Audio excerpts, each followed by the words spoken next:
Bismillahirrahmanirrahim. Assalamualaikum warahmatullahi wabarakatuh. Waalaikumsalam warahmatullahi wabarakatuh. Alhamdulillahirabbil alamin.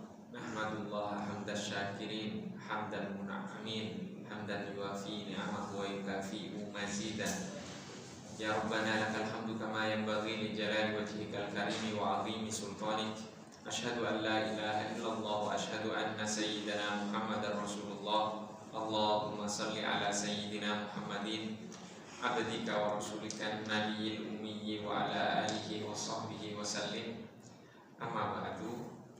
Sebelum kita melanjutkan kajian kita tentang sejarah kehidupan Rasulullah Shallallahu Alaihi Wasallam yang kita ringkas dari buku Fikih Sirah karya Syekh Muhammad Said Ramadan Al-Buti, mari kita sama-sama membaca Al-Fatihah. Kita khususkan untuk Syekh Muhammad Said Ramadan Al-Buti dan seluruh para guru kita, orang tua kita, dan kita memohon kepada Allah Subhanahu wa Ta'ala, semoga Allah Subhanahu wa Ta'ala menganugerahkan kepada kita kemampuan untuk mengikuti Rasulullah Shallallahu Alaihi Wasallam di sisa-sisa usia kita lahir dan batin. Ala hadhihi ya wa bi kulli niyatin shalihah wa ila hadratin nabiyil mustafa sallallahu alaihi wasallam. Al-Fatihah.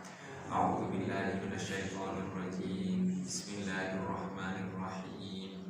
Alhamdulillahirabbil alamin. Arrahmanir rahim. Maliki yaumiddin. Iyyaka na'budu wa iyyaka nasta'in. Ihdinas siratal mustaqim. Siratal ladzina an'amta 'alaihim ghairil maghdubi 'alaihim waladdallin. Amin. Sejarah kehidupan Rasulullah Shallallahu Alaihi Wasallam banyak yang sudah kita kaji. Dari tema yang awal dulu, yaitu yang pertama adalah di setiap umat itu pasti ada nabi, ada rasul ya. Kemudian yang kedua, tema yang kita kaji adalah setiap nabi dan rasul itu akidahnya pasti sama, tidak mungkin berbeda.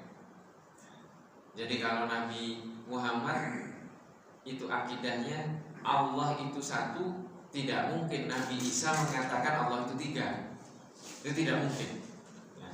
Terus Nabi Musa berkata lain, Nabi Ibrahim berkata lain, itu tidak mungkin. Kemudian sumber berita kedatangan Nabi Muhammad Shallallahu Alaihi Wasallam itu tidak hanya ada di dalam Al-Quran dan hadis, tapi ada di dalam kitab-kitab sebelumnya. Dan ini di dalam kehidupan Nabi Muhammad SAW, sejarah itu menyebutkan nanti banyak sekali di buku-buku yang lain bahwa Bani Israel itu sudah mengenal Nabi Muhammad, benar-benar mengenal, bahkan lebih kenal dari kita tentang Nabi Muhammad SAW. Kemudian juga pernah kita kaji tentang Jazirah Arab. Kenapa Jazirah Arab yang dipilih oleh Allah Subhanahu wa Ta'ala untuk dijadikan tempat diutusnya Nabi akhir zaman, Rasul yang terakhir, yaitu Nabi Muhammad SAW. Jika kita ingat, kita akan mengetahui bahwa Jazirah Arab itu tidak tersentuh oleh negara adidaya di zaman itu. Tidak tersentuh. Akhirnya siapa yang akan menuduh Nabi Muhammad belajar dari Persia, belajar dari India, belajar dari Romawi? Tidak ada, karena Jazirah Arab tidak tersentuh oleh mereka. Kemudian kejahilian bangsa Arab, kejahiliannya bagaimana? Kejahilian mereka itu adalah tidak mengenal Allah Subhanahu wa Ta'ala. Kalau bahasanya bagus, karakternya bagus, tapi tidak mengenal Allah, karena keterputusan keyakinan mereka dengan leluhur mereka, yaitu Nabi Ibrahim alaihissalam. Kemudian kita juga pernah mengkaji Raja Tuba di Yaman. Kemudian nama Nabi Muhammad ada 7 orang ketika itu dilahir di tahun yang sama atau mendekati dengan Nabi Muhammad, kemudian diberi nama Muhammad. Setelah itu nasab mulia Nabi Muhammad SAW, kelahiran Nabi Muhammad SAW, masa kecil Nabi Muhammad SAW, masa muda Nabi Muhammad SAW. Masa kecil kita kaji, Nabi Muhammad itu dibelah dadanya. Sang ayah meninggal sebelum beliau lahir. Setelah dibelah dadanya usia 5 tahun, Nabi Muhammad SAW oleh Sayyidah Halimatus Sa'diyah dikembalikan kepada sang ibunda Sayyidah Aminah. Kenapa? Karena khawatir setelah dibelah dada Nabi Muhammad SAW. Bahkan Sayyidina Anas mengatakan, Anas bin Malik radhiyallahu taala anhu, anak kecil yang berkhidmah membantu Rasulullah di rumah, itu beliau mengatakan dalam hadis, aku melihat bekas belahan itu. Jadi bekas dibelah dadanya Nabi Muhammad itu melihat Sayyidina Anas bin Malik. Dan itu otentik, riwayat ini ada di Sahih Bukhari, di Sahih Muslim. Kemudian masa muda Nabi Muhammad, beliau menggembala kambing juga sudah kita kaji. Ekspedisi perdagangan ke negeri Syam yang pertama di usia Nabi Muhammad 12 tahun atau 13 tahun, itu Rasulullah SAW bersama sang paman yaitu Abu Thalib berdagang, kemudian dipertemukan dengan pendeta Bahira. Kemudian pendeta Bahira ini memerintahkan kepada Abu Thalib untuk membawa pulang. Karena apa? Karena kalau orang Bani Israel tahu, orang Yahudi tahu, akan dibunuh Nabi Muhammad SAW.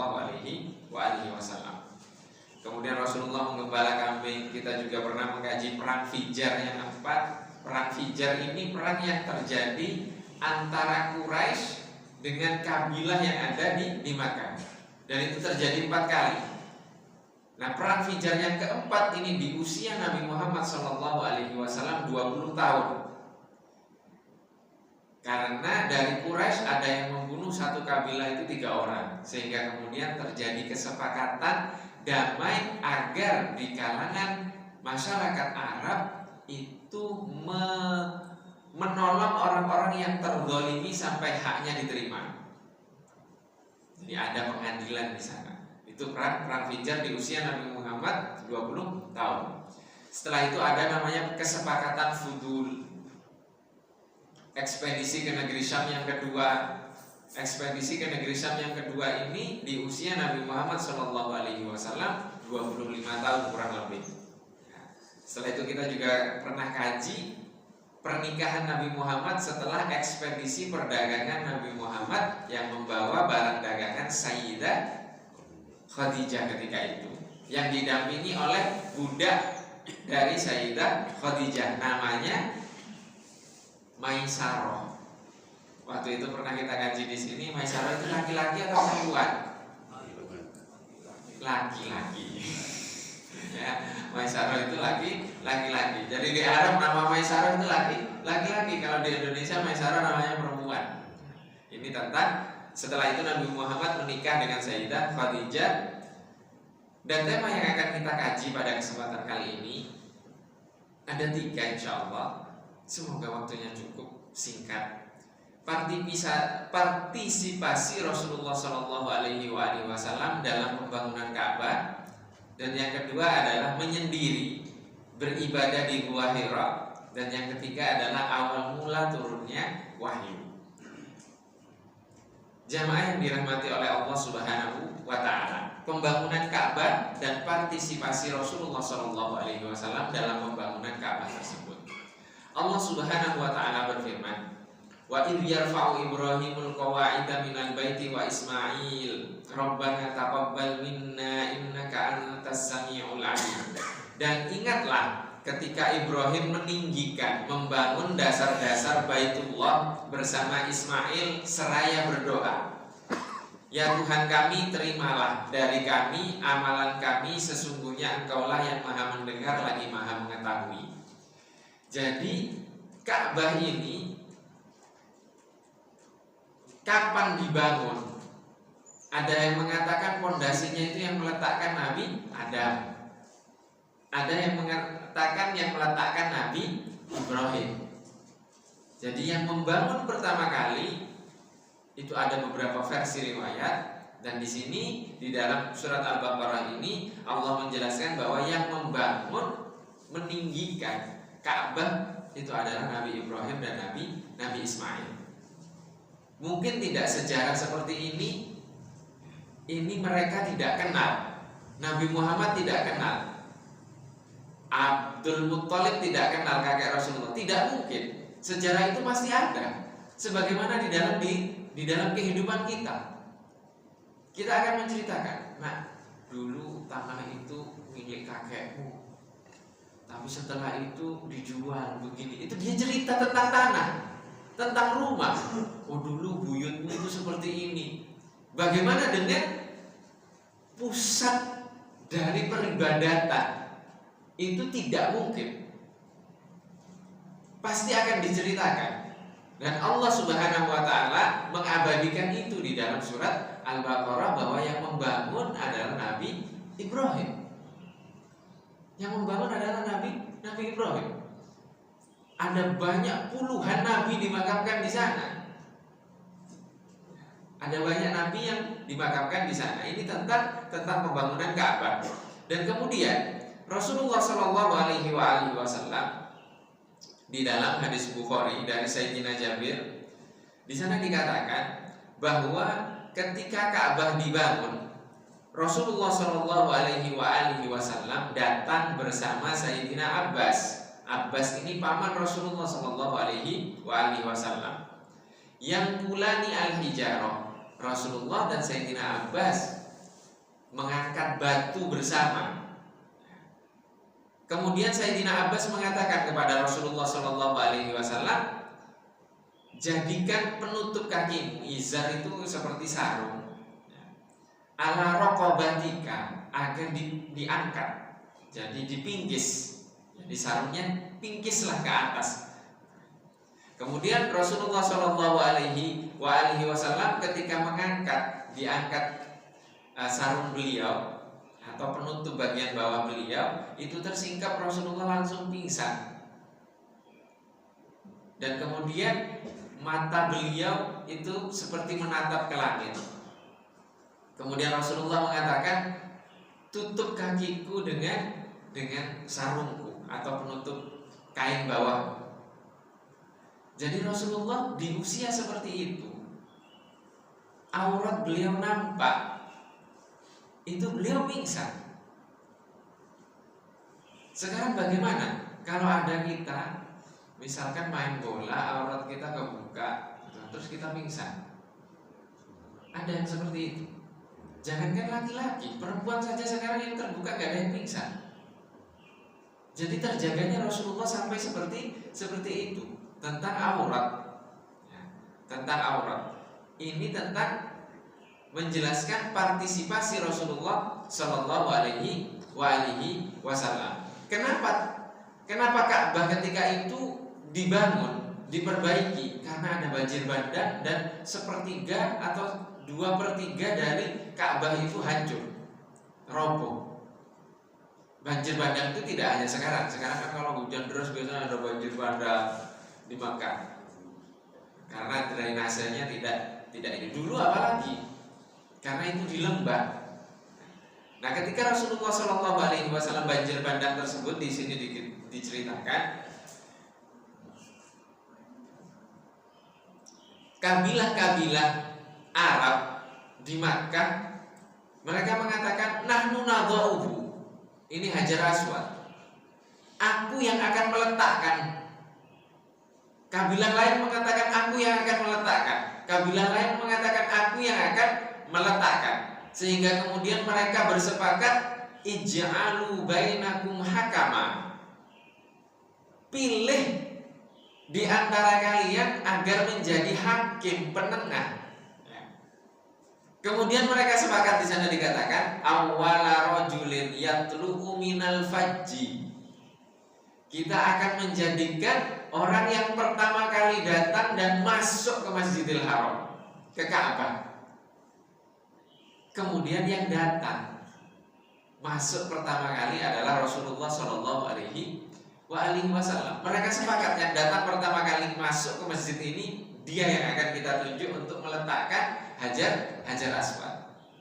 Setelah itu yang datang Rasulullah. Mungkin tidak ini kebetulan. Kalau sekarang di kehidupan kita sekarang disetting kebetulanmu bisa. Tapi di zaman itu tidak mungkin. Ini yang menyeting, mempersiapkan Allah. Sebagaimana dibelahnya dada Rasulullah itu juga yang menulis skenarionya Allah. Setelah itu mereka berkata, atakumul amin, telah datang al-amin. Al-amin itu orang yang dipercaya. Maka sejak detik ini Nabi Muhammad tidak dikenal kecuali sebagai dengan sebutan al-amin. Kemudian Rasulullah Shallallahu Alaihi Wasallam faqalu lahu, mereka berkata kepada Nabi Muhammad apa yang terjadi. Artinya Nabi Muhammad sudah ditunjuk sebagai penengah. Apa yang dilakukan Nabi Muhammad Shallallahu Alaihi Wasallam? Fawada'ahu fi thawbin. Rasulullah meletakkan Hajar Aswad itu, mengambilnya, kemudian meletakkan di atas kain. Tsumma da'a butunahum. Kemudian Rasulullah memanggil pemimpin-pemimpin dari kabilah tersebut. Fa'akhadhu binawahihi. Rasulullah meminta kepada pemimpin-pemimpin kabilah itu untuk memegang ujung dari kain tersebut bersama Rasulullah SAW, dan kemudian mereka mengangkatnya ke tempat Hajar Aswad itu ingin diletakkan. Setelah mereka mengangkat bersama-sama, Rasulullah mengambil Hajar Aswadnya dan meletakkan di tempatnya. Ada pemimpin yang seperti ini. Ini Nabi Muhammad menyatukan. Kalau kita bayangkan Hajar Aswad ini adalah kekuasaan yang diperebutkan, maka seharusnya diajak semuanya dan bersatu. Ini contoh dari Nabi Muhammad SAW. Apa hikmah yang dapat kita ambil? Pertama, kemuliaan dan keagungan Ka'bah. Ka'bah ini agung sekali. Ya, agung sekali. Tempat pusat peribadatan. Ada namanya di Madinah itu, astagfirullah, lupa namanya. Rasulullah pernah perang melewati tempat itu, dan tempat itu tempat dilaknatnya umat. Ketika ingat Ustaz namanya? Bukan. Lupa namanya. Insya Allah kalau ingat nanti saya ceritakan, saya sampaikan namanya. Ketika perang itu Rasulullah lewat situ, ada sahabat yang sudah ada di tempat itu masak makanan. Nah, ketika makanan itu diserahkan ke Rasulullah, dibuang makanannya, Pak. Jadi untuk Rasulullah makan dari makanan yang dimasak dengan air di daerah yang pernah Allah laknat, Rasulullah tidak mau. Artinya ada bekas tidak di situ? Ada bekas laknat Allah di sana. Sehingga Rasulullah tidak mau minum air dari situ, tidak mau makan makanan yang dimasak dengan air yang ada di situ. Nah, sekarang tempat ini diziarahi, Pak, di Madinah. Jadi kita kalau umroh itu, ayo kita lihat tempat yang dulu Allah melaknat ini di sini. Tempat yang dilaknat Allah dihindari oleh Rasulullah, kita datangi, kita jadikan destinasi wisata sekarang. Apa itu? Bukan bid'ah, itu bid'ah yang sebid'ah-bid'ahnya. Rasulullah menghindari tempat itu, lah kita mendatangi dengan alasan melihat peninggalan sejarah. Bagaimana kalau kita kena laknat? Rasulullah karena takutnya mendapatkan terkena laknat itu, Rasulullah buat makanan itu. Nah, sekarang bayangkan kalau tempat itu dijadikan tempat pusat ibadah dari dahulu kala untuk menghamba kepada Allah. Apa tidak ada nilai positif yang dapat diambil oleh orang yang menziarahinya? Sudah jelas ada itu. Maka duduk di tempat yang dijadikan tempat ibadah itu memancarkan ada hal-hal positif yang didapatkan oleh orang yang datang ke sana. Itulah kenapa Masjidil Haram kalau kita sholat di sana sama dengan 100.000. 100.000. Bayangkan sekarang kalau rumah tidak pernah dibacakan Al-Quran, itu bagaimana?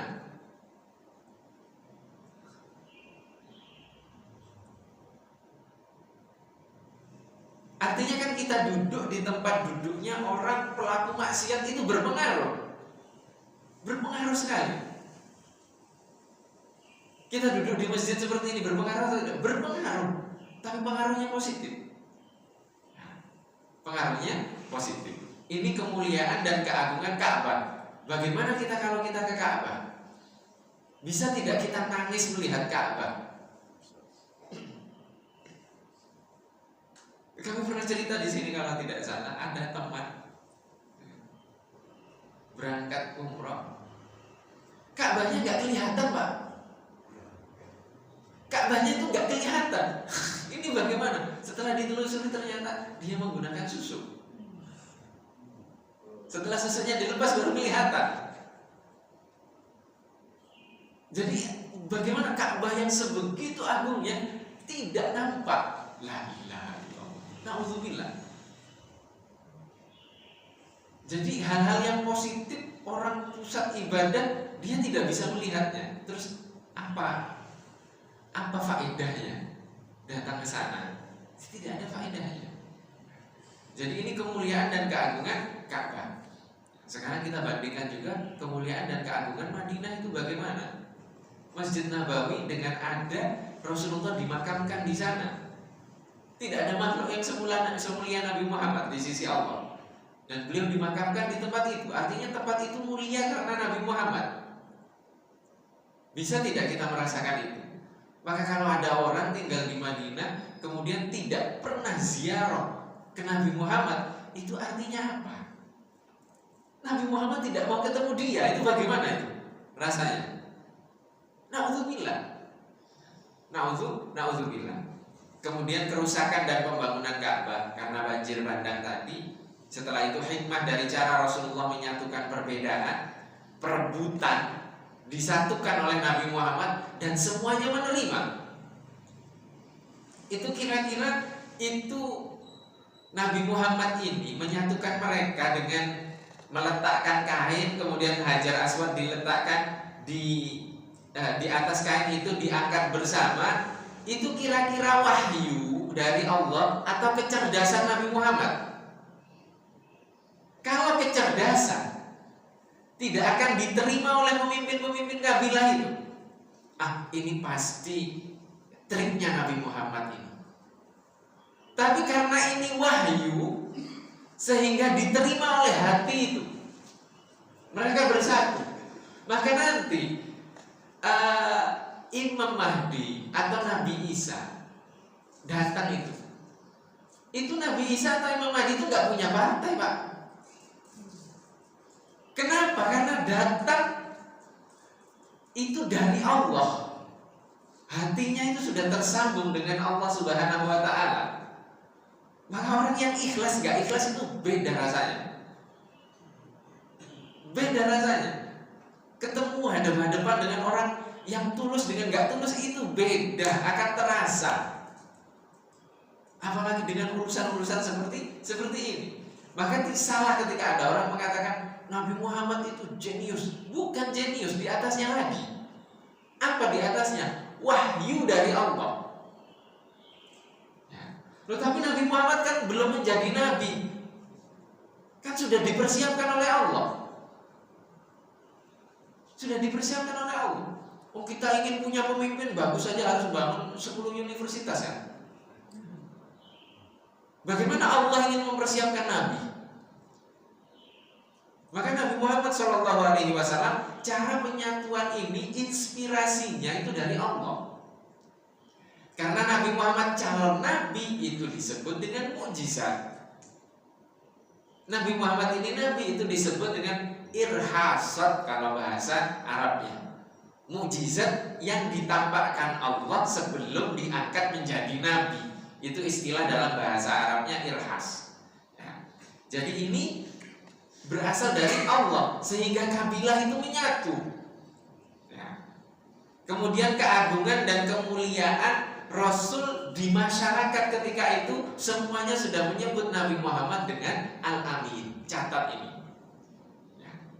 Jadi Nabi Muhammad itu sudah dipercaya, tapi setelah diperintahkan oleh Allah, sampaikan misimu, sampaikan wahyuku, ditolak. Bagaimana Pak? Semuanya mengakui bahwa ini orang baik. Oh tapi jangan jadi pemimpin saya. Oh jangan jadi nabi saya. Apa yang membuat mereka tidak percaya kepada Nabi Muhammad selain kedengkian dan hatinya tertutup nanti? Artinya Allah tidak ingin memberikan hidayah kepada Quraisy. Setelah kejadian tadi, Nabi Muhammad mendapatkan panggilan Al-Amin dari masyarakat Makkah ketika itu. Tema yang kedua adalah beribadah di Gua Hira.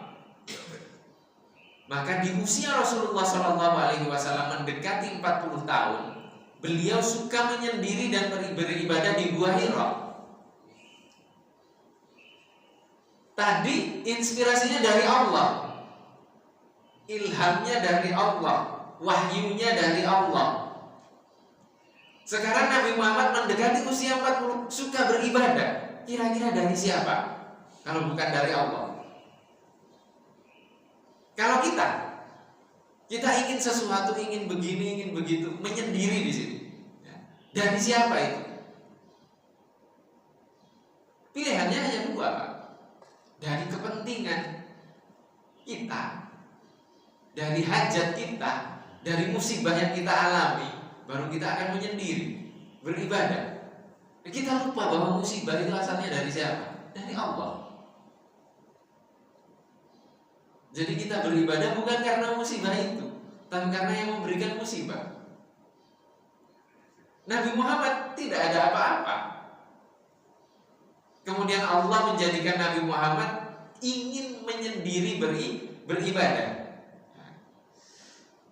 Maka di sini dikatakan, tidaklah sempurna keislaman seorang hamba bila ia tidak menyisihkan sebagian waktunya untuk tafakkur, muhasabah, dan menyendiri dengan Sang Pencipta. Menyendiri di sini sunnah tidak? Sunnah berarti karena dilakukan oleh Rasulullah SAW. Nah sekarang batasan menyendiri untuk mendekat kepada Allah itu berapa lama? Di mana? Apa harus di goa juga? Nabi Muhammad mengajarkan itu kepada Sayyidina Ali. Sayyidina Ali itu pernah bertanya kepada Rasulullah SAW, wahai Rasulullah, ajarkan kepadaku amalan yang dapat mendekatkanku kepada Allah. Rasulullah menjawab, alaika bidzikrillah. Hendaklah engkau melakukan zikir kepada Allah Subhanahu wa ta'ala. Sayyidina Ali heran, masa cuma zikir? Dikira zikir itu biasa saja. Zikir yang kita bareng-bareng, kadang sendiri, itu jangan dianggap biasa. Itu cara mendekat kepada Allah. Maka tarekat tasawuf manapun itu yang diajarkan pasti zikir pertama kali. Setelah itu Rasulullah mengajarkan kepada Sayyidina Ali, ghammid ainaka, pejamkan matamu. Kemudian Rasulullah mengatakan, dengarkan aku sampai aku selesai, kemudian ikuti apa yang aku ucapkan. Kemudian Sayyidina Ali menutup mata, Rasulullah menutup mata, kemudian Rasulullah mengatakan, la ilaha illallah, la ilaha illallah, la ilaha illallah. Kemudian Sayyidina Ali mengulangi apa yang dibaca oleh Rasulullah SAW dengan memejamkan mata. Ini disebut dalam tarekat, namanya talqin zikir. Jadi Rasulullah mengajarkan kepada Sayyidina Ali. Sayyidina Ali memejamkan mata. Maka para ulama tasawuf mengatakan menyendiri bersama Allah, paling sebentar itu memejamkan mata dan membaca la ilaha illallah 3 kali. Bid'ahnya dari mana? Ini Rasulullah yang mengajarkan kepada Sayyidina Ali. Jadi kalau kita tahlilan itu, afdhalu dzikri fa'lam annahu la ilaha illallah. Itu siapa yang mengajarkan? Rasulullah mengajarkan kepada Sayyidina Ali. Ada itu. Jadi Bapak kalau ingin dalam kondisi apa, bermasalah apa, pejamkan mata, baca la ilaha illallah, la ilaha illallah, la ilaha illallah.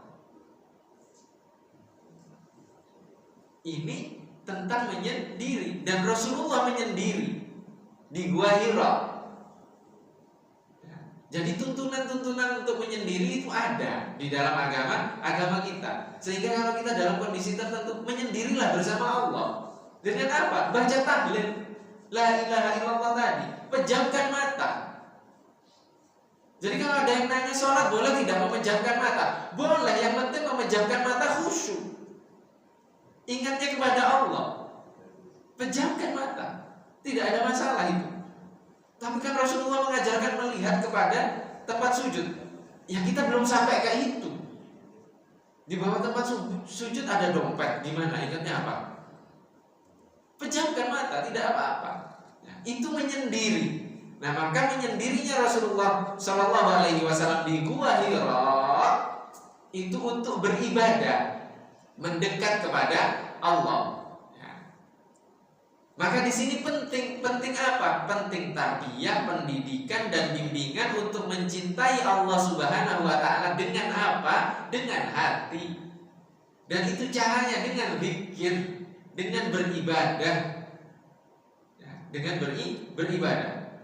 Ini ketika saya menyampaikan tentang la ilaha illallah bukan berarti kita menafikan sholat malam. Enggak, itu tetap. Itu juga tuntunan Rasulullah. Itu juga tuntunan Rasulullah. Ada yang mau menyendiri di rumah, ada ruangan khusus, silahkan. Silahkan. Silahkan. Setelah Rasulullah SAW menyendiri, kemudian turun wahyu.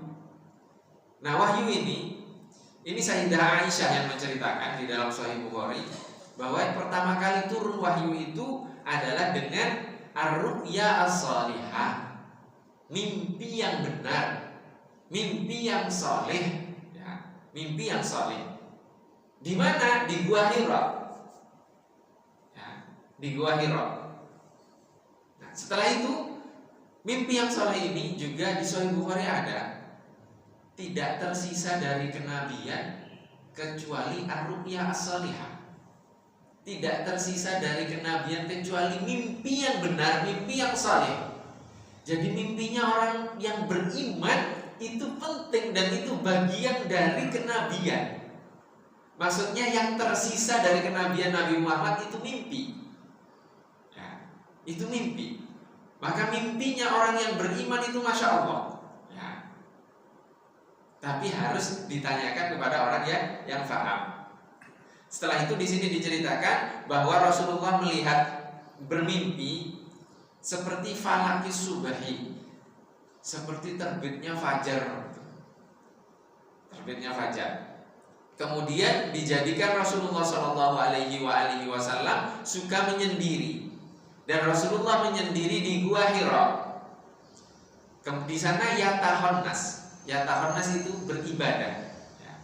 Al-layali dawatal adad. Dan di malam-malam hari beliau menyendiri di sana.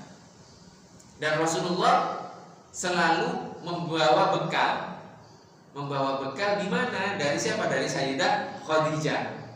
Nah sekarang kalau kita di Gua Hira itu, di bawah Gua Hira itu ada masjid kecil, namanya Masjid Rahmah. Kalau kita berada di masjid itu, kita melihatlah ke atas langsung Gua Hira-nya. Tapi sekarang Gua Hira ditutup.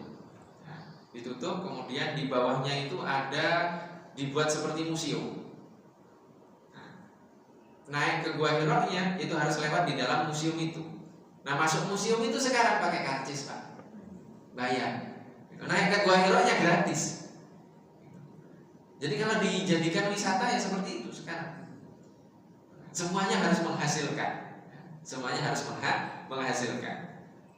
Jadi masuk ke museum itu berbayar, tapi di dalam museum ada tangga naik untuk ke Gua Hira. Nah, itu di bawah Gua Hira itu kalau kita melihat di Masjid Rahmah itu pas di pintunya. Siapa sekarang yang datang umroh haji ke sana sholat di Masjid Rahmah itu? Ada tidak? Jarang yang tahu. Bahkan yang tinggal di Mekah pun jarang yang tahu. Kenapa disebut Masjid Rahmah? Karena titik di mana Rasulullah mengambil bekal yang diantar oleh Sayyidah Khadijah itu di titik masjid itu dibangun. Kami waktu haji 2019 mengunjungi tempat itu, sholat di sana bersama Profesor Idris Al-Fasi, guru kami dari Maroko. Itu beliau mengatakan, Aska, para ulama mengatakan doa di masjid ini mustajab. Kenapa mustajab? Karena di sini pertemuan Sayyidah Khadijah dan Rasulullah SAW ketika mengambil bekal untuk menyendiri beribadah di Gua Hira. Nah, sejarah-sejarah seperti ini kita jarang yang tahu. Ya. Ini Rasulullah SAW. Kemudian datang kebenaran di Gua Hira, yaitu datang malaikat dan kemudian mengatakan kepada Rasulullah, Iqra, bacalah. Kemudian Rasulullah mengatakan, ma'ana biqari'in, aku tidak membaca. Dan itu sampai 3 kali dan kita sudah sering diulang-ulang ceritanya. Setelah itu Rasulullah kedinginan, menggigil kedinginan. Pertanyaannya di sini dikatakan menggigil faghattani hatta balagha minil jahda. Rasulullah dikatakan Iqra, baca. Rasulullah mengatakan aku tidak membaca. Kemudian malaikat Jibril mendekat Nabi Muhammad SAW dan Rasulullah menggigil. Maka kemudian turun ayat ya ayyuhal muzammil ya ayyuhal muddathir. Itu kan wahai laki-laki yang berselimut.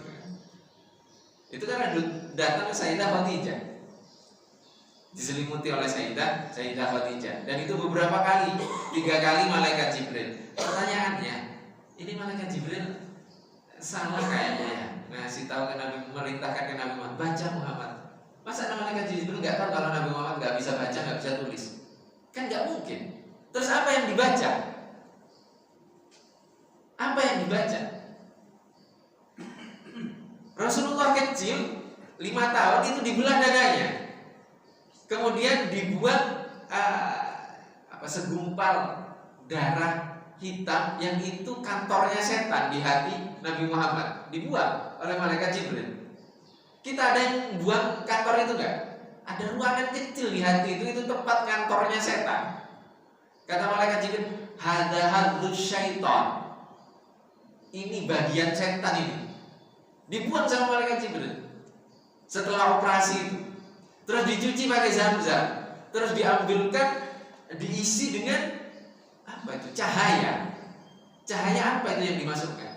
Artinya Al-Quran yang diminta oleh Allah Subhanahu Wa Taala untuk dibaca itu sebenarnya sudah ada di dalam hatinya Nabi Muhammad. Gak masuk akal, Ustaz. Gak masuk akal gimana, Pak? Dulu kita beli komputer itu harddisknya segede gini, itu cuma 100 giga. Sekarang berapa tera? Itu kecil segini. Ini teknologinya Allah, apa sulitnya untuk memasukkan semua ilmu ke dalam hati Nabi Muhammad ketika itu. Dan Nabi Muhammad dibelah dadanya 3 kali. Kita pernah kaji. Yang pertama di usia 5 tahun, yang kedua sebelum Nabi Muhammad diangkat menjadi Rasul ini dibelah lagi dadanya. Dan yang ketiga ketika Isra Mi'raj, sebelum Isra Mi'raj Nabi Muhammad dibelah lagi. Jadi 3 kali. Untuk bertemu dengan Allah Subhanahu Wa Ta'ala. Dan itu sholat 5 waktu. Dan sekarang kita sholat 5 waktu ingat Allah.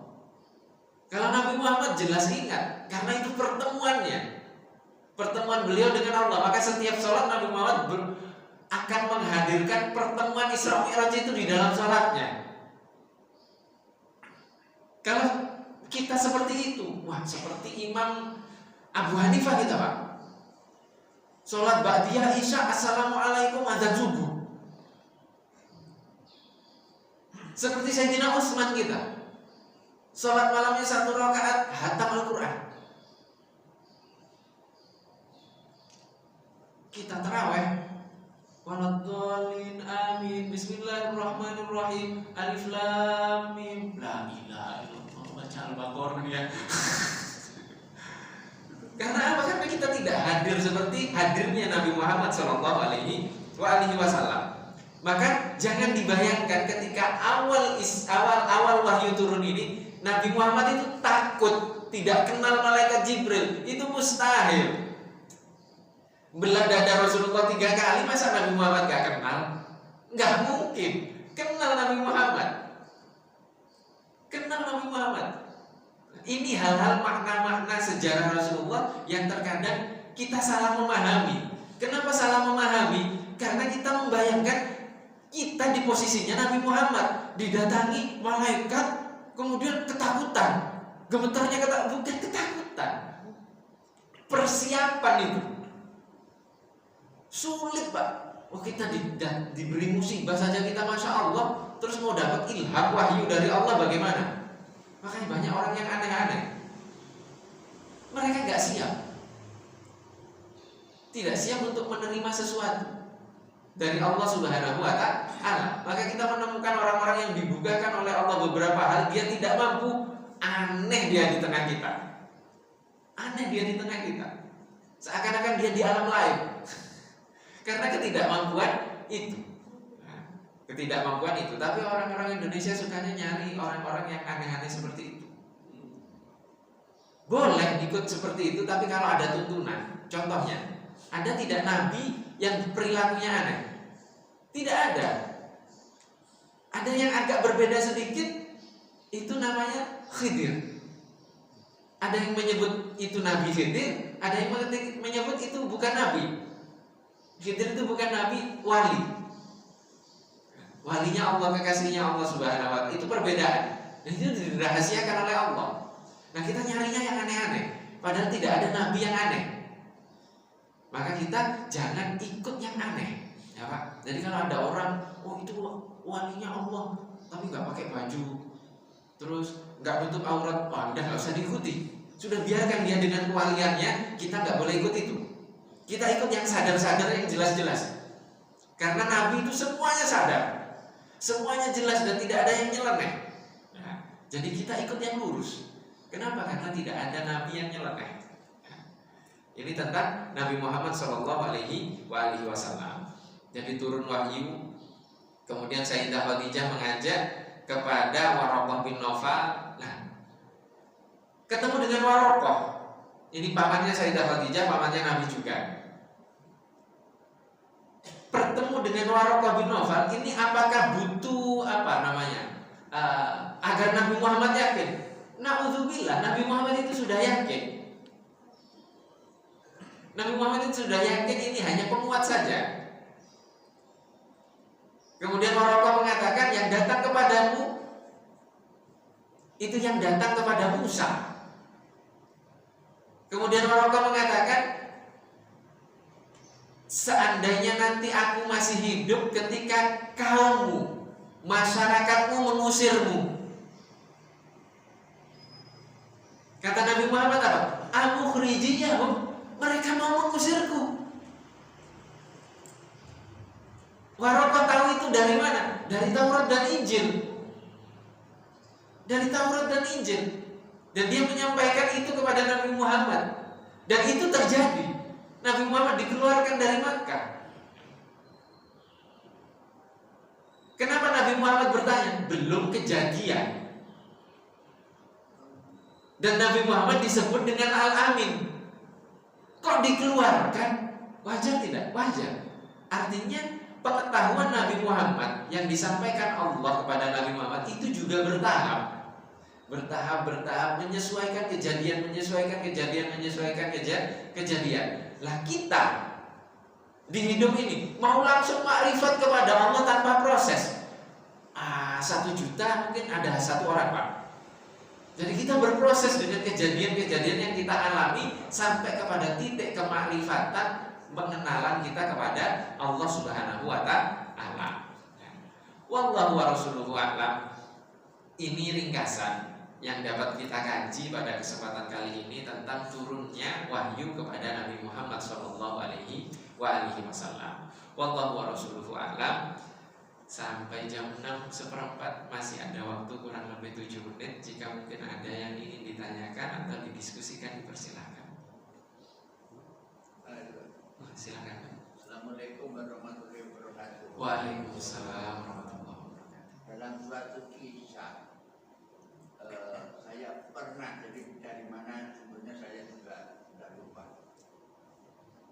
Diceritakan dalam kisah itu bahwa kekayaan Sayyidah Khadijah itu dikatakan 3/4 dari kekayaan orang-orang Mekah.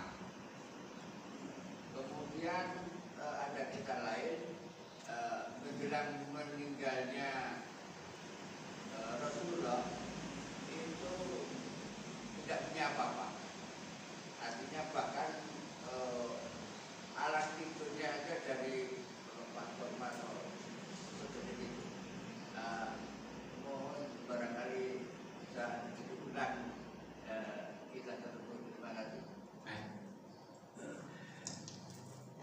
Tentang Sayyidah Khadijah.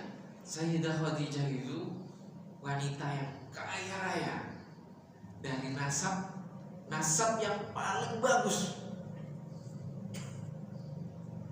Kaya raya, kecantikan cuatik banget, sempurna Sayyidah Khadijah. Maka di dalam hadis dikatakan bahwa Sayyidah Maryam itu adalah sebaik-baiknya wanita di langit, sedangkan Sayyidah Khadijah adalah sebaik-baiknya wanita di muka bumi, kata Rasulullah. Jadi sempurna Sayyidah Khadijah, sempurna. Setelah itu Rasulullah melamar Sayyidah Khadijah itu dengan 200 ekor onta. Itu pasti nggak seberapa dengan kekayaan Sayyidah Khadijah. Jadi pernikahan Rasulullah dengan Sayyidah Khadijah, setelah itu Sayyidah Khadijah menjadi donatur utama dakwahnya Rasulullah,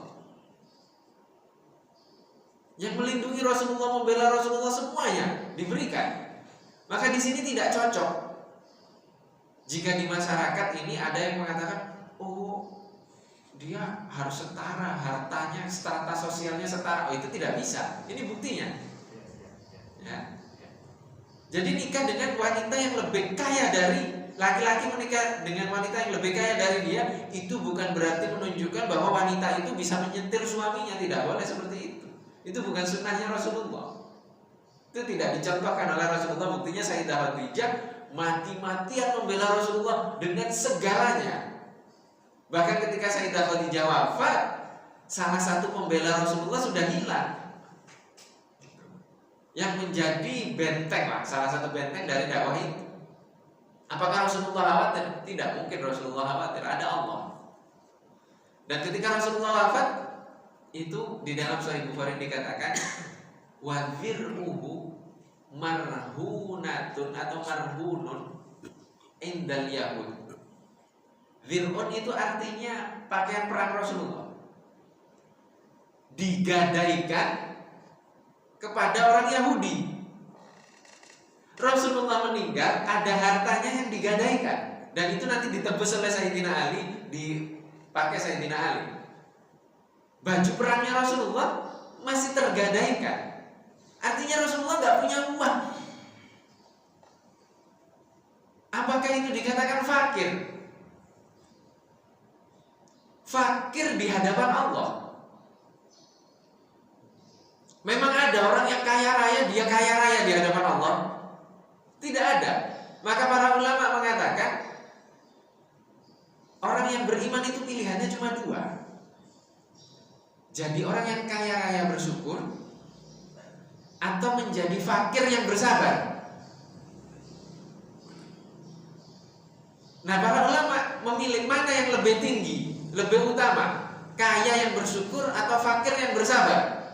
Sebagian ulama mengatakan kaya yang bersyukur itu lebih tinggi. Kenapa? Karena di surga gak ada orang miskin katanya. Kan kaya raya semua kalau di surga. Yang miskin yang di neraka. Na'udzubillah, semoga kita dijauhkan dari neraka dan nama kita tidak ada di daftar list neraka. Allahumma amin. Nah, di sini para ulama lagi mengatakan, oh tidak seperti itu. Kalau, tapi saya nggak tahu bapak-bapak pilih kaya bersyukur atau miskin bersabar. Sedang-sedang saja. Sedang-sedang saja. Kalau kaya yakin bersyukur, itu pertanyaan. Kalau di rumah kita misalkan ada emas 74 kg gitu, yakin kita ngeluarin zakatnya? Nggak yakin kita sendiri nggak yakin. Maka bersyukur itu level tersendiri, bersabar itu juga level keimanan tersendiri. Para ulama mengatakan kaya yang bersyukur itu sama dengan fakir yang bersabar. Kenapa?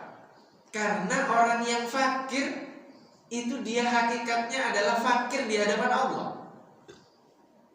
Dan Nabi Muhammad adalah fakir di hadapan Allah.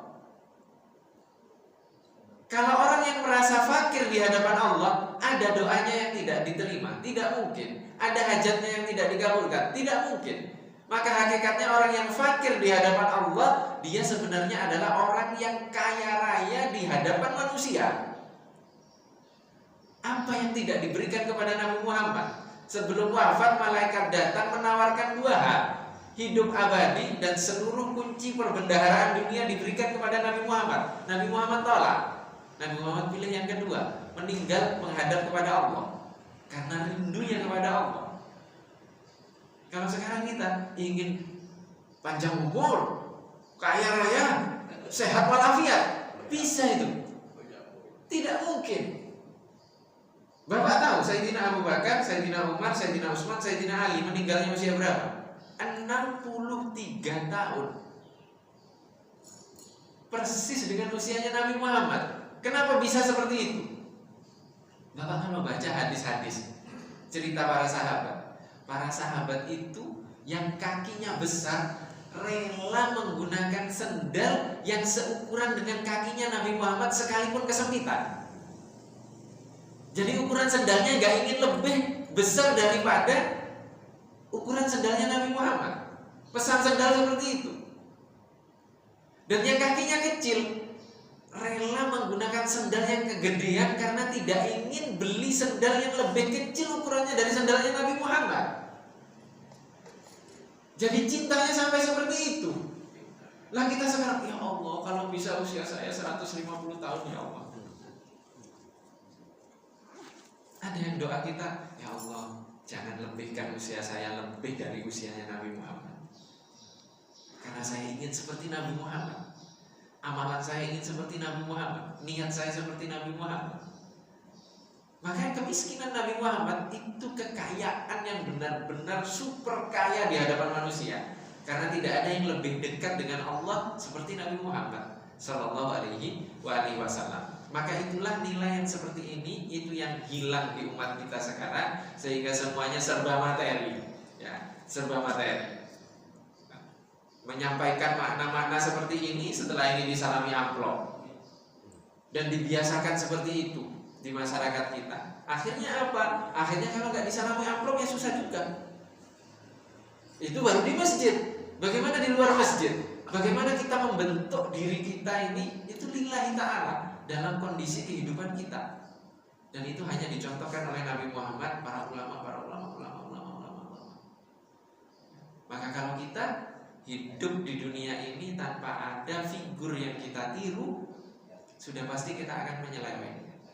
Dan itulah yang terjadi kepada anak-anak kita sekarang.